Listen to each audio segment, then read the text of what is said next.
কতটুকু অশ্রু গড়ালে হৃদয় জলে সিক্ত, কত প্রদীপ শিখা জ্বালালে জীবন আলোয় উদ্দীপ্ত, কত ব্যথা বুকে চাপালে তাকে বলি আমি ধৈর্য।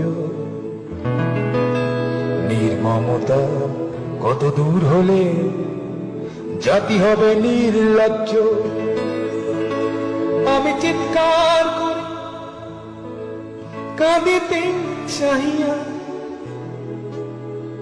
করিতে পারিনি চিৎকার। আমি চিৎকার করে কাঁদিতে চাহিয়া, করিতে পারিনি চিৎকার। বুকের ব্যথা বুকে চাপায় নিজেকে দিয়েছি ধিক্কার। কতটুকু অশ্রু গড়ালে হৃদয় জলে সিক্ত, কত প্রদীপ